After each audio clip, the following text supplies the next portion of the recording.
시청자 여러분 안녕하십니까? 뉴스K 앵커 노종면입니다. 5년 전 오늘 쌍용자동차 경영진은 노동자 3,000명에게 정리해고를 통보했습니다.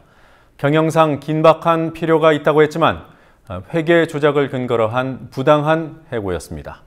지난 2월 법원도 이 같은 사실을 인정해 쌍용차 노동자들에 대한 해고가 무효라고 선고했고 법정은 울음바다가 됐습니다. 오늘 뜻밖의 소식이 트위터에 올라왔습니다. 아이돌 그룹 엑소 팬클럽 회원들이 쌍용차 노동자 손해배상금 모금하는 노란봉투 프로젝트에 참여했습니다. 이들은 247만 원과 책 800권을 모아 기부하고 이를 증명하는 기부증명서를 오늘 데뷔 2주년을 맞은 엑소 멤버 카이에게 선물한다고 합니다. 어느 매체에서도 소개되지 않은 따뜻한 뉴스여서 전해드렸습니다.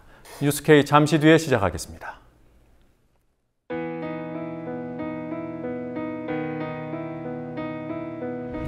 (1960년 4월 19일) 당시 언론은 빨갱이 데모라고 했습니다. 지금 우리는 혁명의 역사로 기억합니다. 1980년 5월 18일 당시 언론은 불순분자의 폭동이라 했습니다. 지금 우리는 독재에 항거한 정의의 역사로 기억합니다. 1987년 6월 10일 당시 언론은 대학생 가두 시위라 했습니다. 지금 우리는 민주주의를 쟁취한 감격의 역사로 기억합니다.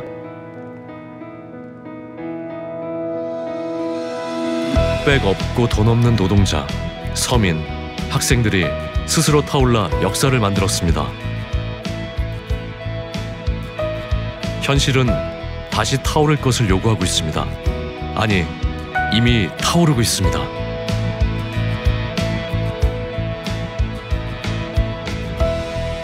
빨갱이를 종북으로, 불순분자를 외부 세력으로, 언론은 말만 바꿨을 뿐 역사를 부정하고 있습니다.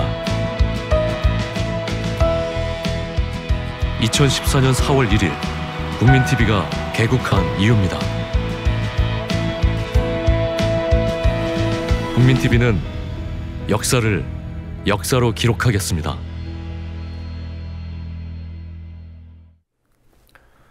기초공천 폐지 문제로 고심하던 새정치민주연합이 안철수 공동대표 등 지도부의 새로운 선택으로 활로를 모색하고 있습니다.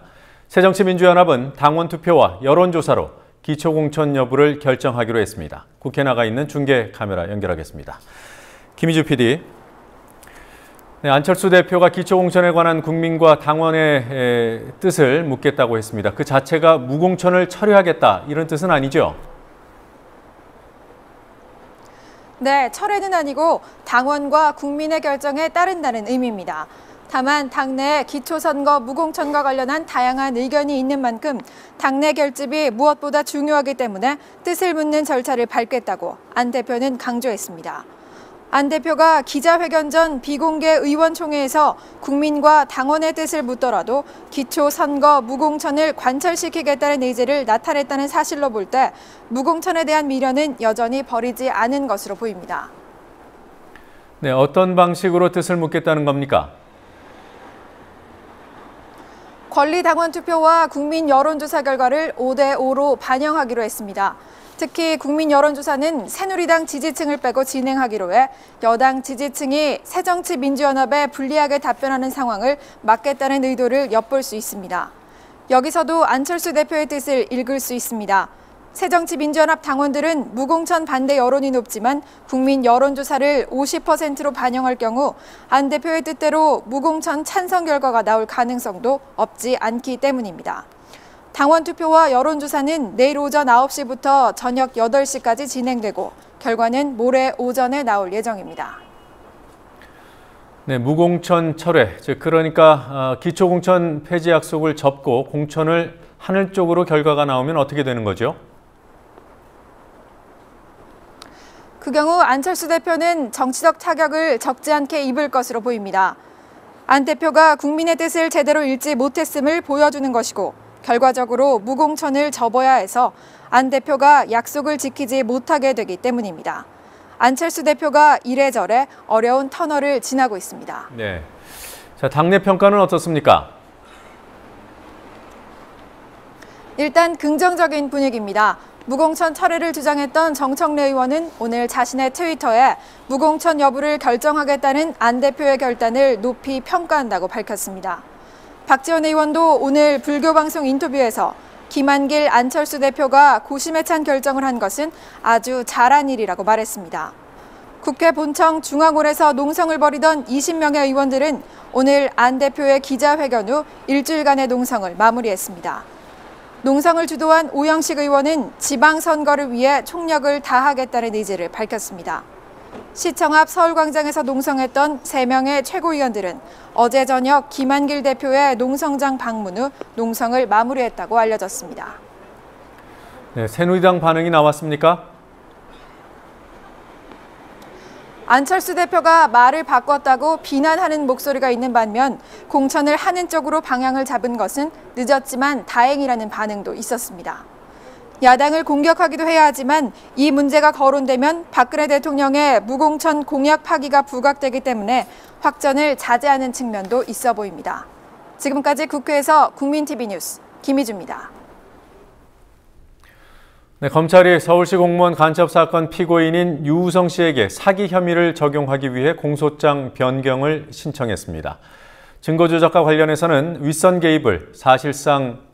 개입의 규명을 사실상 포기한 채 관련자를 추가 기소하는 선에서 수사를 마무리할 것으로 보입니다. 취재 PD 연결해서 알아보겠습니다. 곽보아 PD. 네, 곽보아입니다. 네, 검찰이 유우성 씨 공소장 변경을 신청했더군요. 어떤 내용을 바꾸겠다는 겁니까? 유 씨의 혐의와 피고인 이름 등의 변화가 있었습니다. 서울중앙지검 공안 1부는 제북화교인 유 씨가 탈북자로 위장해 각종 지원금을 수령한 일에 대해 탈북자 지원법 위반죄 대신 공소시효가 2년 더 긴 사기죄를 적용해 공소장 변경을 신청했습니다. 이에 따라 지난 2004년 8월부터 지난해 8월까지 유 씨에게 적용된 범죄 액수는 기존 2,560만 원에서 8,500만 원으로 늘었습니다. 검찰은 유 씨가 2007년 탈북자 특별분양용 임대아파트 거주권을 받은 것도 범죄 사실에 더하고 서울 동부지검이 2010년 기소유예 처분했던 외국환거래법 위반 혐의도 범죄 경력에 추가했습니다. 이와 함께 검찰은 유 씨가 간첩으로 활동했다는 전제하에 기밀인 탈북자 명단을 북에 넘겼을 경우 생길 수 있는 위험성 부분에 대해서도 보완한 것으로 알려졌습니다.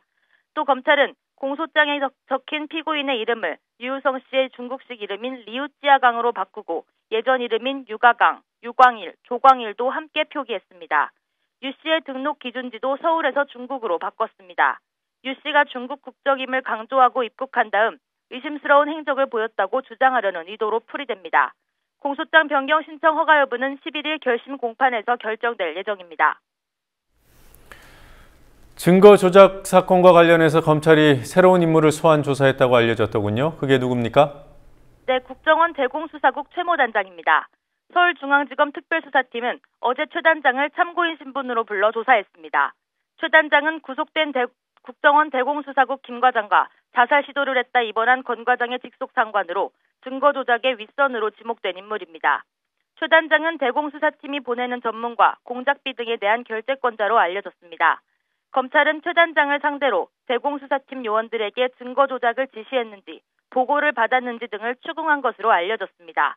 하지만 최 단장은 대공수사팀장의 보고 내용은 사실상 자동 결재돼 증거 조작 시도 여부를 전혀 알지 못한다고 진술한 것으로 전해졌습니다. 검찰은 최 단장이 부하 직원들로부터 증거 조작과 관련된 보고를 받거나 구체적인 지시를 내렸을 개연성이 높다고 보고 있지만 최 단장이 증거 조작에 관여한 구체적 정황이나 물증을 충분히 확보하지 못해 사법 처리 대상에서 제외할 것이란 전망입니다. 네, 국정원 지휘체계상 수사팀장 위가 수사단장이고요. 그리고 그 위에 수사국장이 또 있는 거죠? 네, 그렇습니다. 네. 자, 이제 수사 결과 발표만 남은 것 같습니다. 네, 이번 주 목요일이나 금요일에 최종 수사 결과를 발표할 것으로 알려져 있습니다. 검찰은 수사 결과를 발표하면서 국정원 소속 이인철 주선양 영사와 권 과장 등을 불구속 기소할 전망입니다. 이미 구속 기소된 김 과장과 함께 증거 조작을 주도한 인물로 지목된 권 과장은 유우성 씨가 북한으로 간 출입경 기록이 중국에서 정식으로 발급됐다는 내용의 위조 확인서 입수와 검찰 제출에 개입한 것으로 알려졌습니다. 하지만 권 과장은 자살 시도로 추가 조사가 어렵게 됐고 결국 검찰은 불구속 상태에서 재판에 넘기기로 결정했습니다. 이인철 영사의 경우 적극적으로 범행에 가담하진 않았지만 위조 가능성이 있는 문서를 제대로 검증하지 않고 확인서를 발급해준 혐의가 있는 만큼 공모 가능성이 있다고 판단했습니다. 김 과장과 권 과장의 상관인 이모 대공수사처장도 사법처리 대상에 포함될 가능성이 큽니다. 간첩 수사 검사들은 기소가 아닌 감찰 대상자로 통보할 방침입니다. 이로써 증거 조작 수사는 결국 국정원의 조직적 개입을 파헤치는 데 실패한 것으로 보입니다. 최동욱 전 검찰총장 뒷조사 사건에 대한 수사 상황도 짚어보죠. 검찰이 청와대 인사를 서면 조사했다는 보도가 있었습니다만 이상한 점이 있다고 하더군요. 네, 검찰의 요구가 없었는데도 김경정이 자발적으로 진술서를 냈다고 MBN이 보도해 의문이 커지고 있습니다. 청와대 민정수석실 특별감찰반 소속 김모 경정은 최 전 총장의 혼외자 의혹 보도가 나오기 석 달 전인 지난해 6월 서울 서초경찰서 반포지구대에서 최 군과 그의 어머니 임모 씨의 개인정보를 조회했습니다. 그랬던 김경정이 자발적으로 진술서를 낸 것은 청와대 민정수석실이 서면 조사로만 마무리하고 싶다는 메시지를 검찰에 던진 거란 해석이 나오고 있습니다. 김경정은 진술서에서 자신의 정보 조회는 고위공직자에 대한 통상적인 감찰 활동이었을 뿐이라는 내용이 담겨 있는 것으로 알려졌습니다. 국민TV 뉴스 곽보아입니다.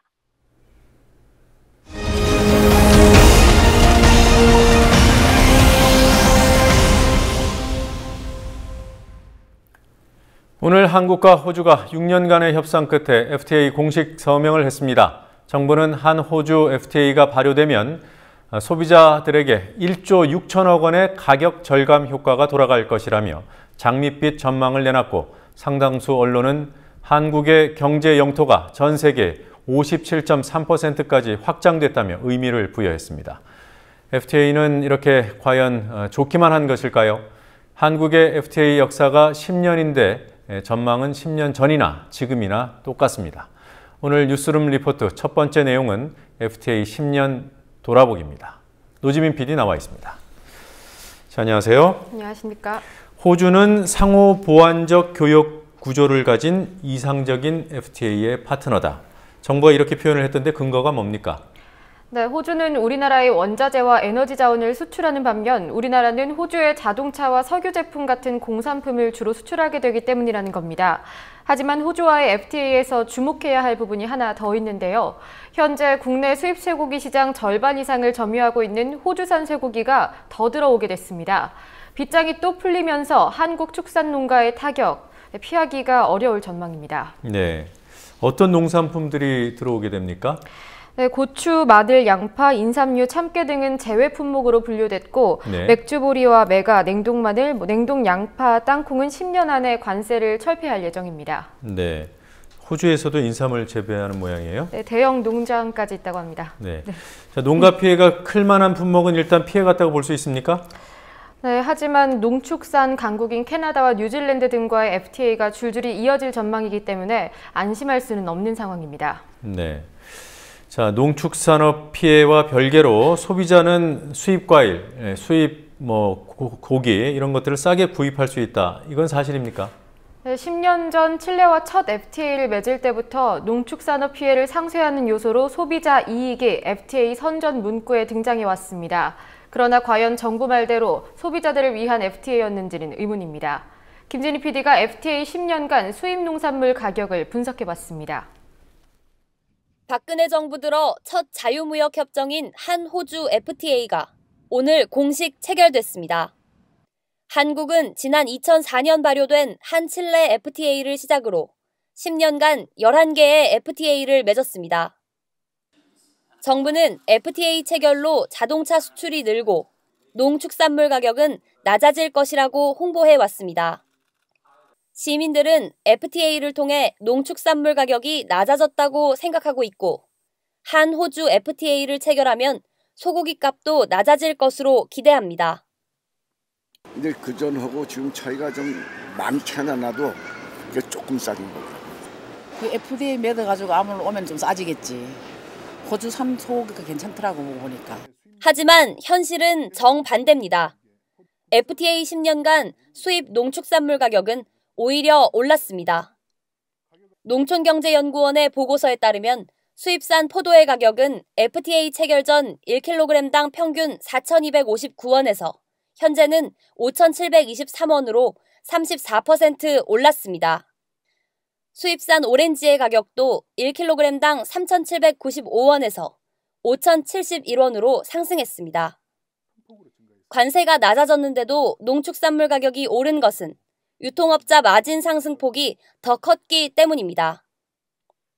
수입 유통업자의 마진율은 포도의 경우 FTA 체결 후 120% 이상 상승했고 오렌지의 수입 유통 마진은 175% 올랐습니다. 유통 마진도 점점 이렇게 늘어나는 그런 측면이 있는데 FTA가 발효됐어도 특히 칠레산 포도 예를 들어서 소비자들이 이제 이 포도 가격이 싸졌다 이런 그 피부로 이렇게 체감하기가 쉽지 않은 그런 구조다. 호주와의 FTA도 수출보다 수입이 더 늘어 무역 적자만 증가할 것이란 지적이 전문가들 사이에서 나옵니다. 그렇지만 정부는 3년 6개월간 중단했던 호주와의 협상을 작년 말 재개해 오늘 FTA를 전격 체결했습니다. 정부가 호주와의 FTA를 서두른 이유는 환태평양 경제동반자 협정, TPP 가입 때문입니다. TPP는 미국이 주도하는 세계 최대 규모의 다자간 자유무역 협정으로 농산물을 포함한 모든 품목의 관세 철폐를 목표로 하고 있습니다. 한국은 지난해 11월 TPP에 참가할 뜻을 밝혔지만 이미 참여한 12개국의 협상이 마무리될 때까지 본격 협상에 참여하지 못하는 처지입니다. 이에 따라 정부는 TPP 참가국인 호주, 캐나다와 FTA를 맺어 협상 쟁점을 미리 정리함으로써 TPP로 가는 길을 트려 하고 있습니다. 그러나 그 과정에서 졸속 FTA가 이루어지고 있다는 지적이 나옵니다. 정부는 오늘 서명한 호주와의 FTA 이외에 농업 강국인 캐나다, 뉴질랜드 등과의 FTA를 급하게 추진하고 있습니다. TPP에 참여하겠다는 이유로 경제 효과 분석도 없이 졸속 협상을 진행하고 있어서 국가 이익을 확보할 수 있을지 심히 걱정이 됩니다. 국민들의 체감 FTA 효과는 미미하지만 정부는 FTA 체결을 거듭하고 있습니다. 국민TV 뉴스 김진희입니다. 경제 영토와 국익을 불렸다고 하더니 결국은 유통업자들 배만 불린 게 아닌가 싶습니다. 자, 아직 발효는 안 됐지만 타결된 FTA 몇 건이나 됩니까? 협상문에 양국이 정식 서명한 3건, 가서명까지 이뤄진 6건을 합해서 총 9건의 FTA가 발효 절차를 기다리고 있습니다. 네, 정식 서명, 가서명 어떤 차이죠? 네, 장관회담이나 정상회담을 통한 협상 개시 선언이 FTA 추진의 첫 순서입니다. 각 분과별로 협상을 진행하며 협정문을 만들고 또 그 협정문에 대해서 양측 수석 대표가 하는 것이 가서명입니다. 네. 이때 실질적으로 협상이 타결됐다고 합니다. 그 뒤 각국의 대통령이 정식 서명을 한 뒤에 국회 비준까지 이루어지면 발효됩니다. 네, 그러니까 가서명은 타결이라고 하고 그다음에 서명, 오늘처럼 서명을 하면 체결이 됐다 이렇게 표현을 하는군요. 네, 그렇습니다. 네, FTA 얘기 나올 때마다 우리가 이익을 보는 대표적인 업종으로 자동차 산업이 꼽히고 있어요. 네, 해당 업계보다도 오히려 정부 주장이 더 그렇습니다. 정부는 수출 확대로 인한 자동차 업계의 대박을 전망하고 있는데 자동차 업계가 성장세를 이어가는 건 사실이지만 과연 FTA 덕이라고 할 수 있을지는 의문입니다. 장부경 PD가 설명해드리겠습니다. 자동차 대박이라는 FTA 실제 매출에 영향을 줬을까요? 한미 FTA 재협상이 이뤄지던 2010년 이후 현대 기아 자동차의 주가 흐름과 경영 실적을 보겠습니다. 내수 부진을 겪고 있는 현대 기아차의 성장 엔진은 해외 판매입니다. 먼저 현대차의 해외 판매 실적을 보면 2011년 337만여 대에서 2013년 408만여 대로 증가세를 보였습니다. 기아차 역시 증가했습니다. 2011년 205만여 대에서 2013년 237만여 대로 증가세를 보였습니다. 주가 역시 지난 몇 년간 꾸준한 증가세를 보였습니다. FTA와 관련된 시기에 주목해 주가 흐름을 살펴보겠습니다. 현대자동차 주가 그래프입니다. 2010년 10월 6일 한 EU FTA 체결 이후 꾸준히 상승했고 이 흐름은 같은 해 12월 3일 한미 FTA 체결 이후에도 계속되는 모습입니다. 2011년 7월 1일 한 EU FTA가 발효되자 7월 8일까지 증가세를 보이다 주가가 크게 떨어졌습니다. 당시 한 EU FTA 발효 휴가가 다소 오래가지 못한 것은 유럽 재정위기의 여파 때문이었습니다. 2012년 3월 15일 한미 FTA가 발효되자 이튿날부터 주가가 큰 폭으로 상승하며 5월 초 장중 최고가를 기록할 때까지 급등세를 이어갔습니다. 그리고 한 캐나다 FTA 타결 소식이 전해진 3월 11일 전후에서도 주가가 상승했습니다. 이렇게 대세 상승의 흐름을 이어온 현대차는 시가총액에서도 20조 원대에서 50조 원대로 2배 이상 불어났습니다. 이런 현상은 과연 정부와 언론이 설명하는 대로 FTA 수혜 때문일까요? 기아차 주가 그래프를 보면서 설명드리겠습니다. 기아자동차 주가 역시 현대차와 흡사한 흐름을 보였습니다. 시가총액은 지난 4년 새 3배나 늘었습니다. 그러나 자동차 기업들의 성장이 FTA 때문이라고 보기엔 무리가 있습니다. 물론 주가 흐름만 보자면 앞서 설명드린 대로 시기적으로 FTA와 연동돼 있습니다. 그러나 이는 그때그때 언론의 영향으로 나타난 일시적인 현상일 뿐 이런 대세 상승을 견인한 요인은 따로 있다는 것이 전문가들의 판단입니다.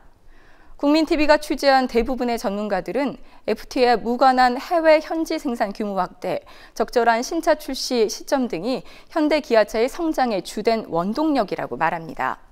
교보증권 김동하 책임연구원의 분석 들어보시겠습니다. FTA 자체가 모든 것들을 다 좋게 해준다는 것보다는 가장 중요한 것은 제품력이고요. 현대기아차가 2009년 이후에 주가가 큰 폭의 상승을 했고 실적 없이 크게 개선됐던 가장 큰 이유는 신차의 적절한 타이밍과 신차 개선도 이런 가장 큰 영향이 있었다고 보여집니다. 다만 이제 충분히 어떤 긍정적인 요인은 됩니다만. 이게 있어서 FTA 갖고 갑자기 수출이 증가한다거나 자동차 업체 실적이 증가한다거나 이런 것들은 좀 너무 과대평가된 거 아닌가 이렇게 생각이 듭니다. FTA 체결을 돼서 예를 들어 1% 정도 저희 가격이 내려갔다 생각해 보실 때 저희가 유럽에 수출하는 차량이 1,500만 원인데 그중 1% 내려가면 15만 원입니다. 여러분이 소비자라면 소비자들이 15만 원 갖다가 과연 좋은 차와 나쁜 차를 가격 차이 갖고 살까 말까 고민하기는 아닐 것 같고요. 더 중요한 그래서 어떤 제품의 경쟁력이 제품의 자체의 어떤 경쟁이 더 중요한 거 아닌가 이런 생각이 듭니다. 국민TV 뉴스 장부경입니다. 네, FTA가 자동차 산업의 악재는 아니겠지만 그렇다고 대박 요소라고 보기는 어렵겠다 이런 분석이군요. 네, 적어도 지금까지는 그렇고요. 또 앞으로 관세가 더 낮아진다고 해도 파격적인 가격이나 요인이 되지는 못할 것 같습니다. 네. 호주와의 FTA에 대해서도 자동차가 수혜를 볼 것이다 이런 전망들을 정부도 얘기하고 언론도 쏟아내고 있던데 호주 경우 일본과 이미 그 경제 동반자 협정 맺는다고 밝히지 않았습니까? 그러면 네. 일본과의 경쟁에서도 그다지 유리할 것 같지가 않아요. 네, 그런 측면이 있습니다. 네.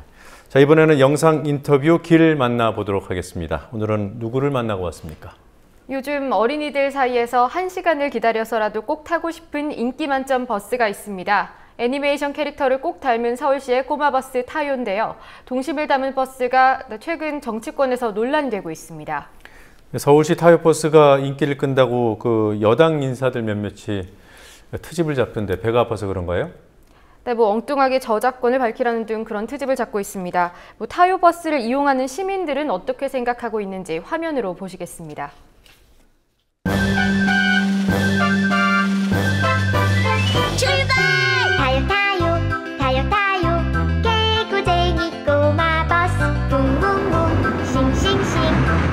타요버스가 있다고 해서 조카가 좋아해가지고 같이 타러 왔어요.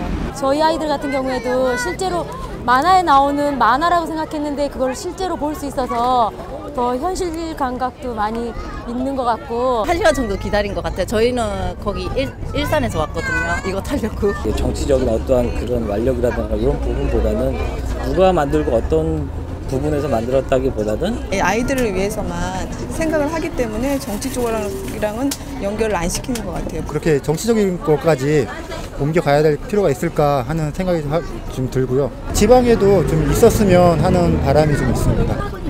경기도뿐만 아니고 지금 전국적으로 이 타이어 버스를 원하시는 분들이 많은데 다 같이 문화적으로 이렇게 다 괜찮으면 좋은데 서로 그런 걸로 서로 자기가 만들었다 경쟁이나 똑같잖아요. 그런 건 아닌 것 같아요. 버스 알리는 것도 좀 되는 것 같고 애들 같은 경우는 버스 잘 안 타게 되잖아요. 관심 있어 하는 것 같기도 하고 그래요.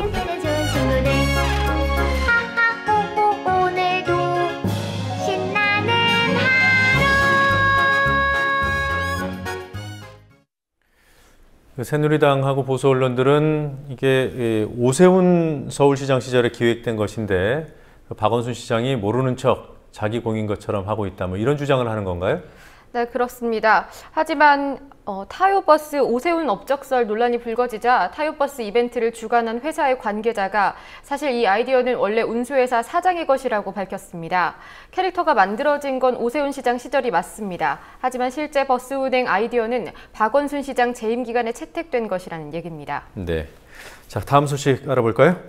박근혜 대통령이 불필요한 규제를 없애겠다며 추진하는 정책들 여기저기서 문제입니다. 푸드트럭 논란에 이어서 이번에는 학교 근처 호텔입니다. 박 대통령 덕분에 대한항공은 학교 바로 옆 부지에 7성급 호텔을 세우겠다는 6년 수건을 풀 가능성이 높아졌고 피해가 불보듯 뻔한 학생과 학부모들은 허탈해하고 있습니다. 윤이나 PD가 취재했습니다. 서울 종로구 송현동 옛 미국 대사관 숙소 부지입니다. 근처에는 덕성 여중고와 풍문여고가 있습니다. 이곳에 호텔이 들어설 경우 덕성 여중과의 직선 거리는 20m에 불과합니다.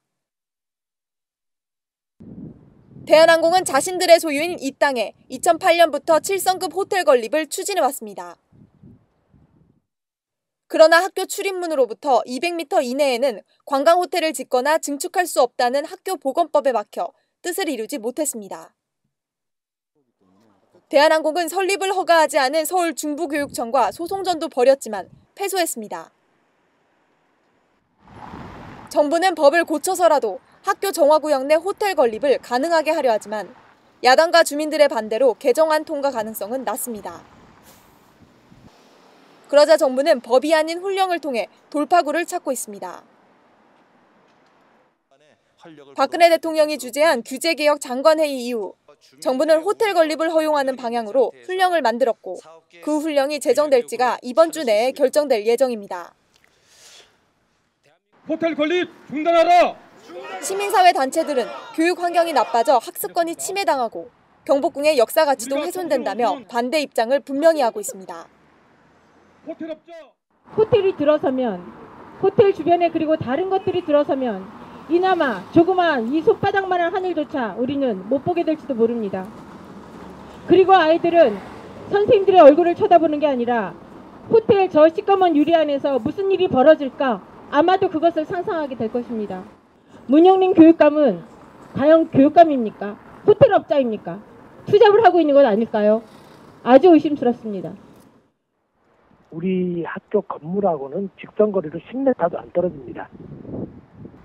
이런 데다가 호텔을 짓고 그랬을 때 학교 학생들의 교육 활동을 얼마나 방해하고 지장을 줄지. 규제 완화로 인해 양평동에 위치한 당산초등학교 근방에도 호텔이 추진되고 있습니다. 주민들의 대다수가 반대하지만 박근혜 대통령의 말 한마디에 호텔 건립은 급물살을 타고 있습니다. 그 유해시설을 규제하겠다고 그러는데 그걸 누가 규제해 주나요? 지금까지 전국에 그 유해시설을 제대로 규제하는 당국이 있습니까? 경찰이 그렇게 할 일이 없나요?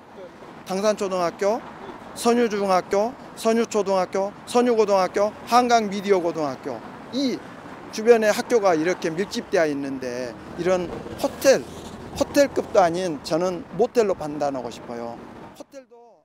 박근혜 대통령은 규제 개혁을 강조하면서도 꼭 필요한 규제는 지켜져야 한다고 말했습니다. 그러나 학교와 문화재 주변에 호텔을 짓지 못하도록 한 법이 정말로 없어져야 할 규제인지 지역 주민들과 학부모들은 묻고 있습니다. 국민TV 뉴스 윤이나입니다. 네, 교육부가 추진하고 있다는 훈령, 어떤 내용입니까? 크게 두 가지입니다. 하나는 숙박업소를 추진하는 사업주가 심의위원들에게 직접 설명할 수 있는 기회를 주는 겁니다. 이럴 경우 심의위원들의 신분이 알려지기 때문에 사업주 측 로비에 노출될 수 있다는 문제가 있습니다. 네. 또 하나는 건립을 불허할 경우 구체적인 금지 사유를 통보하도록 한 내용으로 이로 인해서 사업자들이 사유를 문제 삼으며 소송을 제기할 수 있다는 우려가 나오고 있습니다. 네. 자, 이쯤에서 지난달 20일이었죠. 이른바 규제 끝장 토론. 예, 이때 나왔던 얘기들 구체적으로 좀 짚어봤으면 좋겠습니다. 네, 그때 규제는 암덩어리라고 했던 박근혜 대통령이 직접 주재한 회의였는데 이때 윤이나 PD 리포트에 나왔던 서울 영등포의 학교 옆 호텔을 짓겠다는 업자 본인이 참석해서 발언했습니다. 당시 토론에서 나왔던 관련 발언들 잠시 보시겠습니다. 정부가 기업들에게 투자 확대를 주문하면서 정작 투자를 가로막는 규제를 개혁하는 데 소극적이라면 어느 누구도 그런 정부를 믿고 투자에 나서지 않을 것입니다. 관광 숙박 산업을 유해한 산업이다라고 규정하고 있는 법 때문에 지금 문제가 있는 것이라고 생각을 하고 있거든요. 현행 학교보건법에 따르면은 저는 학생들에게 매우 유해한 시설을 개발해서 운영하려고 하는 파렴치한 사회악이 되는 것인데요. 제가 젊은 층들이 학교를 졸업하고 취업할 일자리를 더 만드는 것이 학생들이 입시난과 취업난에 허덕이면서 건강을 손상시키는 것보다 훨씬 더 학교보건법의 목적을 긍정적으로 달성하는 일이 아닌가 저는 그렇게 생각이 드는데요. 그래서 저희 딸아이들이 좀 공부에 시달리지 않았으면 좋겠다 이런 생각을 합니다. 저희도 정말 미치겠습니다. 이게 중앙정부에서 아무리 풀어도 이제 중간 단계에서 꼭 막혀버리고 하는 그런 게 있고 저도 노력하고 저희와 관련된 다른 부처에서 좀 적극 노력할 수 있도록 대통령께서 확 좀 압력을 넣어주시면 도움이 될 것 같습니다. 그러니까는 그 학교보건법 그 시행령과 관련해서 사실 지금 모든 국민이 또 특히 그 청년층의 그 실업 이런 거 우리 아주 최대 관심사고 또 현실에도 안 맞는 또 편견으로 인해서 그런 청년들이 많이 취직할 수 있는 일자리를 다 막고 있다는 거 이거는 거의 죄악이라고 생각합니다. 그래서 이런 부분은 사회적으로 이슈화를 학교보건법 고쳐서 호텔 지어주고 그 호텔에 청년들 취업시켜야 된다는 얘기군요. 네, 그렇게 말했습니다. 네, 이때 호텔 말고도 여러 얘기들이 나왔고요. 규제 완화가 이후에 급물살을 타지 않았습니까? 네, 정부가 대통령 한마디에 분주하게 움직이는 것 말고도 언론이 앞다퉈서 이른바 규제 시리즈 보도물을 내놓으면서 규제가 암덩어리라는 대통령 인식을 사회 전반에 각인시키는 분위기를 할 수 있을 것 같습니다. 네, 자 오늘은 여기까지 듣도록 하겠습니다. 수고하셨습니다. 수고했습니다.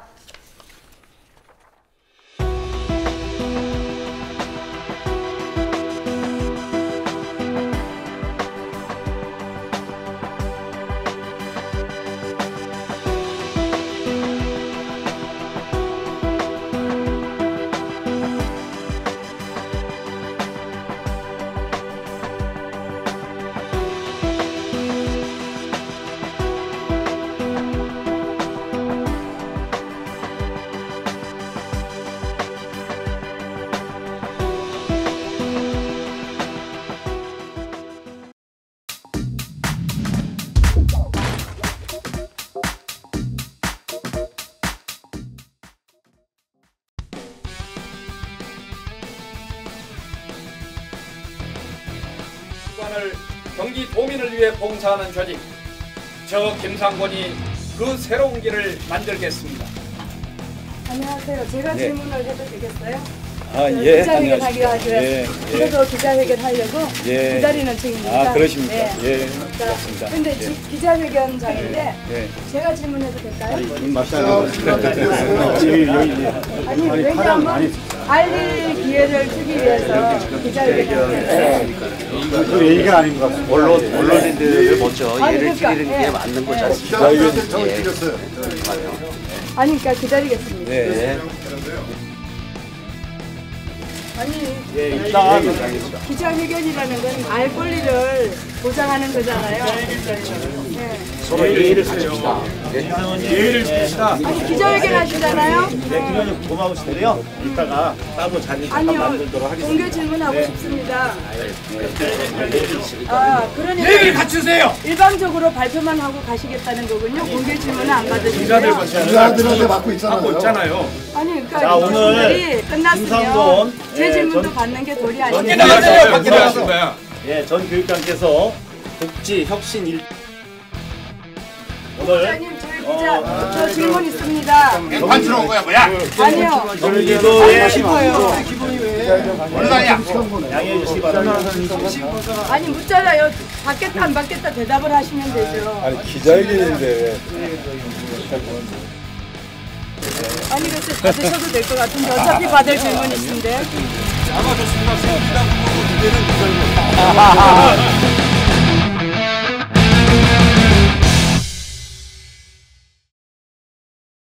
방송에서의 정말 그 언어 사용을 통해서 품위를 지켜주시기 바라고 돌아온 저격수에 대한 TV조선의 현명한 판단을 저희들은 요구합니다.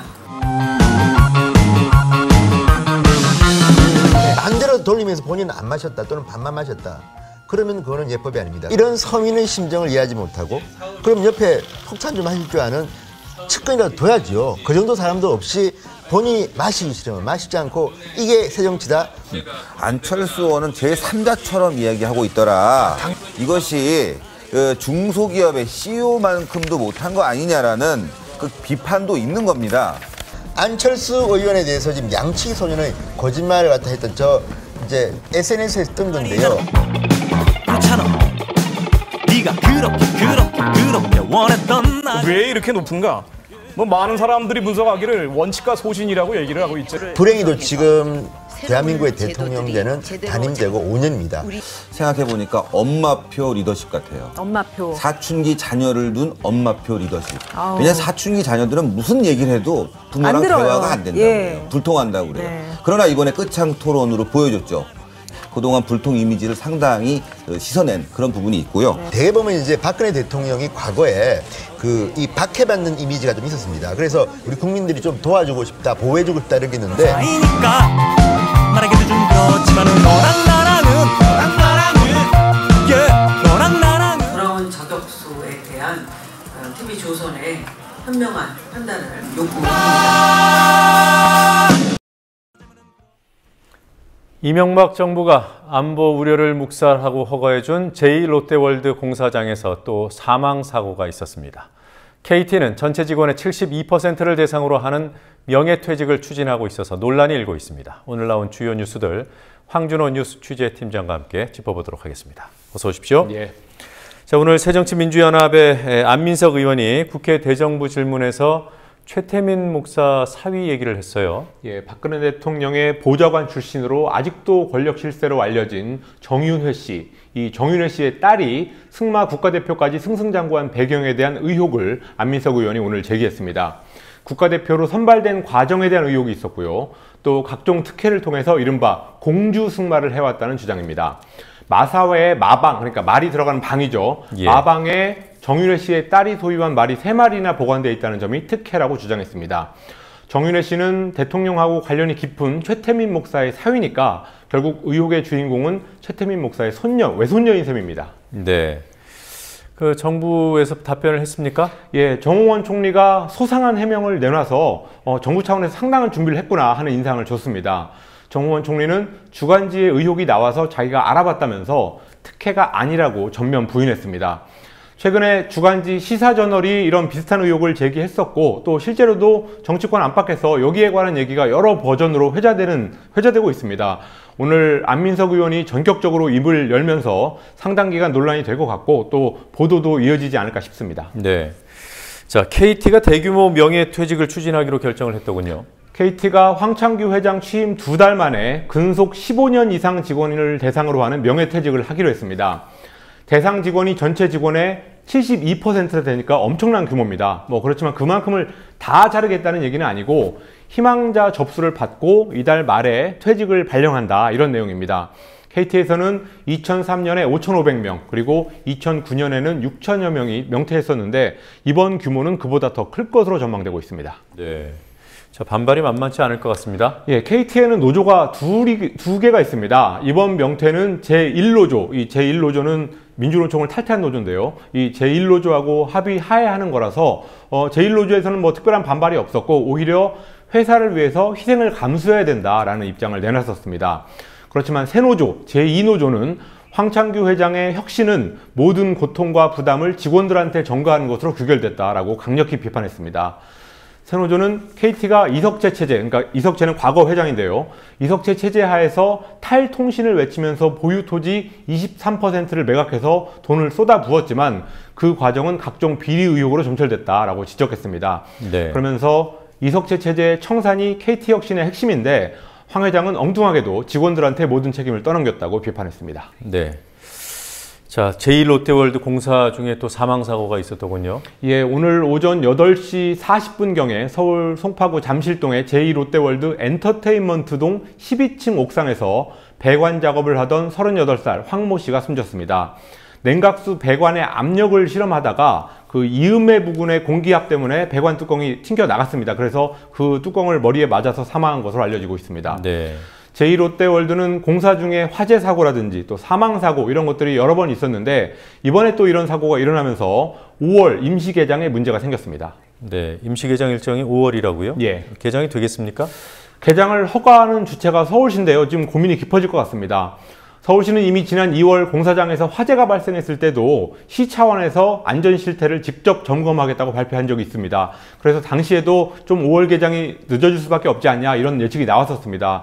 그 후에 롯데그룹은 물밑에서 조용한 해법을 찾아왔지만 서울시는 최대한 보수적으로 검토하겠다 이렇게 못을 박았습니다. 그런 흐름, 그런 과정에서 오늘 사고까지 나니까 결국에는 5월 임시 개장은 좀 늦어지겠다 이런 쪽으로 결론이 날 거라는 전망이 우세합니다. 네. 이명박 정부가 군사공항 피해를 주는 문제 이걸까지 묵살하면서 허가했던 제2롯데월드였는데 여러모로 말썽을 부리고 있습니다. 네.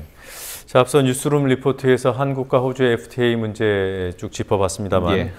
오늘 안보 협력 성명도 같이 별도로 체결이 됐더군요. 예, 박근혜 대통령과 토니 에벗 호주 총리가 FTA 체결 후에 안전하고 평화롭고 번영된 미래를 위한 비전 성명이라는 것을 채택했습니다. 이 성명은 국방, 안보, 또 국제무대 협력 이런 정치, 외교, 안보 분야를 중심으로 양국 관계의 미래 발전을 포괄적으로 제시했다. 이렇게 청와대가 설명했습니다. 안보에 관한 거의 모든 분야가 총망라된 성명이 채택됐는데요. 여기에는 미국의 구상이 반영되어 있다는 분석입니다. 미국은 한미일 이 삼각협력에다가 호주까지 합쳐서 중국을 견제하는 체제를 만들려고 하고 있습니다. 그래서 오늘 한국과 호주의 성명은 한미일호 사각협력의 중요한 근거, 기초가 될 것으로 보입니다. 네. 자, 오늘 이 밖에 어떤 소식들이 있었습니까? 예금 취급 기간의 가계대출이 총 688조 원이 넘어서 다시 사상 최고치를 기록하면서 가계대출에 관한 우려를 더 짙게 하고 있습니다. 북한이 최근 새로운 핵실험을 언급한 데 대해서 중국이 베이징에 주재하는 지재룡 북한 대사를 부르는 등 강력한 경고 메시지를 보낸 것으로 알려졌습니다. 일본 외무성이 홈페이지 안에 일본의 영토를 둘러싼 정세라는 특별 사이트를 만들어서 독도 영유권에 대한 자기들의 주장을 강화했습니다. 네. 자, 오늘 소식은 여기까지 듣도록 하겠습니다. 수고했습니다. 예.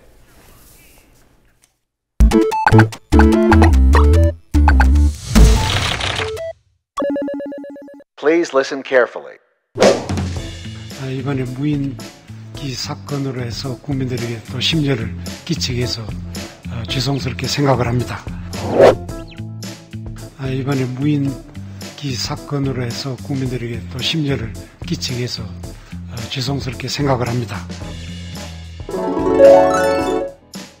이번 건으로 인해 민생에 죄송스럽게 심려를 끼치게 해서 또 각국에서 무기들을 사게 합니다. One more time. 이번에 무인기 사건으로 해서 국민들에게 또 심려를 끼치게 해서 죄송스럽게 생각을 합니다. 이번 건으로 인해 민생에 죄송스럽게 심려를 끼치게 해서 또 각국에서 무기들을 서게 합니다.